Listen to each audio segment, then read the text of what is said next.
Hello hi అండి, welcome to our channel. ఈరోజు నేను third class Telugu subject new syllabus అండి సెకండ్ లెసన్ చదువుతున్నాను. ఈ లెసన్ వచ్చేసి పరమానందయ్య గారి శిష్యుల కథ అనమాట. కవి పరిచయం అనేది లేదు, పూర్తి కథ చదువుతున్నానండి. మర్యాద చేద్దాం. పాఠం పేరు వచ్చి మర్యాద చేద్దాం, సెకండ్ లెసన్ అండి. పూర్వం కళింగ రాజ్యంలో పరమానందయ్య అనే పండితుడు ఉండేవాడు. ఆయనకి 12 మంది శిష్యులు. వారు చాలా అమాయకులు. వయసు పెరిగినా వారికి బుద్ధి పెరగలేదు. వారు చేసే పనులు కోపంతో పాటు నవ్వు తెప్పిస్తుంటాయి. ఒకరోజు పరమానందయ్య గారు భార్యతో కలిసి గుడికి వెళ్ళారు. అదే సమయంలో పొరుగురి నుండి పేరయ్య అనే పండితుడు వచ్చాడు. వస్తూనే ఓయ్ పరమానందం, ఒరేయ్ పరమా అంటూ కేకలు వేశాడు. ఆ కేకలు విన్న శిష్యులకు విపరీతమైన కోపం వచ్చింది. తమ గురువుగారిని ఓయ్ ఒరే అంటాడా అనుకున్నారు. అంతే, ఆయన్ని ఇంట్లో స్తంభానికి కట్టేశారు. కొట్టడానికి కర్రల కోసం ఇద్దరూ బయటికి వెళ్ళారు. ఆ పండితుడి అదృష్టం బాగుంది. అదే సమయానికి పరమానందయ్య దంపతులు ఇంటికొచ్చారు. వస్తూనే పరమానందయ్య గారు అయ్యో అయ్యో ఇదేం అఘాయిత్యం రా, ఈయన నా స్నేహితుడురా అంటూ పేరయ్య కట్లు విప్పాడు. సమయానికి నువ్వు రాకపోతే చంపేసేవారురా పరమ అంటూ పేరయ్య బావురమన్నాడు. శిష్యులు బిక్కమొహం వేశారు. పరమానందయ్య గారు పాపం, వీళ్ళకేమీ తెలియదు, ఒట్టి అమాయకులు, వారిని క్షమించు అన్నారు. పేరయ్య పరమానందయ్య దంపతులను పెళ్లికి పిలిచి వెళ్ళిపోయాడు. అప్పుడు పరమానందయ్య శిష్యులను పిలిచి కోప్పడి ఒరే మన ఇంటికి వచ్చే అతిథుల్ని గౌరవించి మర్యాదలు చేయాలి అని చెప్పాడు. శిష్యులు సరేనని తలలూపారు. పరమానందయ్య గారు భార్యతో కలిసి పేరయ్య కూతురి పెళ్లికి పొరుగురు వెళ్ళారు. అదే అదనుగా 3 దొంగలు ఆ రాత్రి పరమానందయ్య గారి ఇంటికి దొంగతనానికి వచ్చారు. ఇంటికి కన్నం వేయటం మొదలుపెట్టారు. ఆ అలికిడికి శిష్యులు మెలకువ వచ్చింది. శిష్యుల్లో ఒకడు ఒరే పెద్ద మనుషులారా, అతిథి దేవుళ్ళు ఇంట్లోకి దూరి వస్తున్నారు, బాగా మర్యాద చేద్దాం అన్నాడు. వాళ్ళు లోపలికి దూరి వస్తున్న ఒక్కొక్కరిని లోపలికి లాగారు. ఎవరూ లేరని ఇంట్లో చొరపడిన దొంగలు ఆ 12 మంది శిష్యులను చూసి మొదట భయపడ్డారు. తరువాత వారి అమాయకత్వాన్ని గ్రహించారు.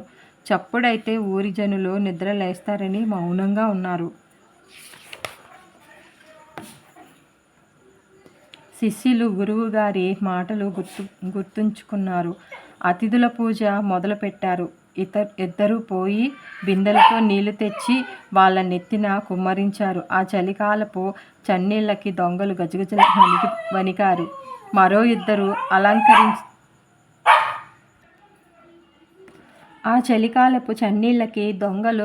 వణికారు. మరో ఇద్దరు అలంకరించటానికి పసుపు కుంకుమ గంధం తెచ్చి పూశారు. కళ్ళ నిండా పసుపు కుంకుమ పడి మండటంతో దొంగలు మూలగటం మొదలుపెట్టారు. శిష్యులు సాంబ్రాణి తెచ్చి ధూపం వేయసాగారు. ఇల్లంతా పొగలు కమ్మి కిటికీలో నుంచి పొగ బయటకు రావటం మొదలైంది. ఆ దారిన పోతున్న రాజభటులు గురువుగారి ఇల్లు కాలిపోతున్నదిరా అనుకుని గబగబా తలుపులు తీసుకొని లోపలికి వచ్చారు. శిష్యుల చేతిలో చిత్రహింసలు పడుతున్న వారిని దొంగలుగా గుర్తించారు. వెంటనే వారిని బంధించి రాజుగారి దగ్గరికి తీసుకుని వెళ్ళారు. మరుసటి రోజు వచ్చిన గురువుగారు శిష్యుల అమాయకత్వానికి నవ్వుకున్నారు. ఇంటిని దొంగలు దోచుకోకుండా కాపాడినందుకు సంతోషించారు. దొంగలను పట్టించిన పరమానందయ్య గారి శిష్యులను రాజుగారు పిలిపించి ఘనంగా సన్మానించారు. ఆ కథ యొక్క పదాలు అర్థాలండి. పండితుడు బాగా చదువుకున్నవాడు.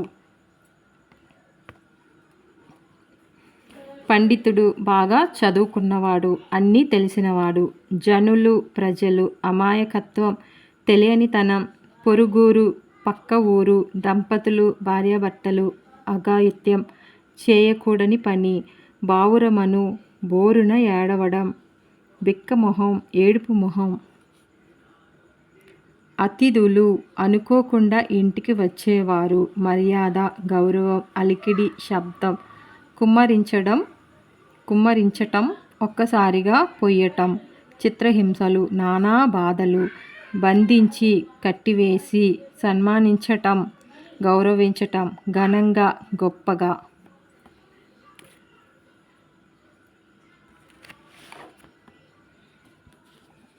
ఈ మాసపు పాట జానపద గేయం అండి. ఇదంతా జానపద గేయం.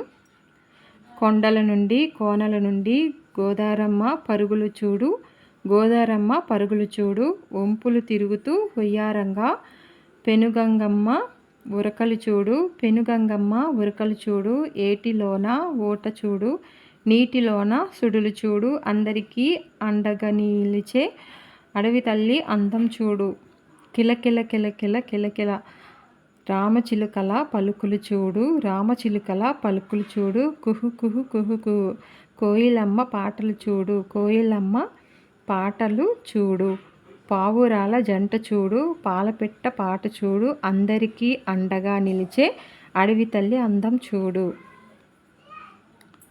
అడవి తల్లికి దండాలో మా తల్లి అడవికి దండాలో, అడవి చల్లంగుంటే అన్నానికి కొదివే లేదు, పంట ఇంటికొస్తే పండుగ చేద్దాము.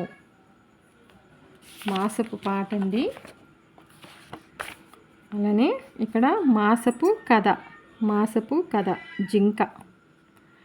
ఇది ఈసప్ కథ అంటండి. జింక ఒకటి నీళ్లు తాగడానికి సెలయేటి దగ్గరికి వెళ్ళింది. నీళ్ళలో తన ప్రతిబింబం చూసుకుంది. తన కొమ్ములు ఎంత పెద్దవో, ఎంత బాగా ఎదుగుతున్నాయో చూచి మురిసిపోయింది. తర్వాత కాళ్ళు మూసుకుంది.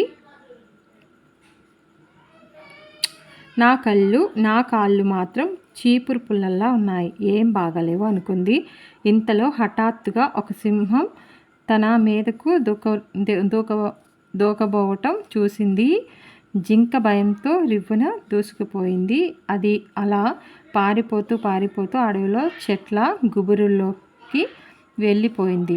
దాని అందమైన కొమ్మలకు తగులుకొని ఇరుక్కుపోయాయి. సింహం దగ్గరికి వచ్చేస్తుంది.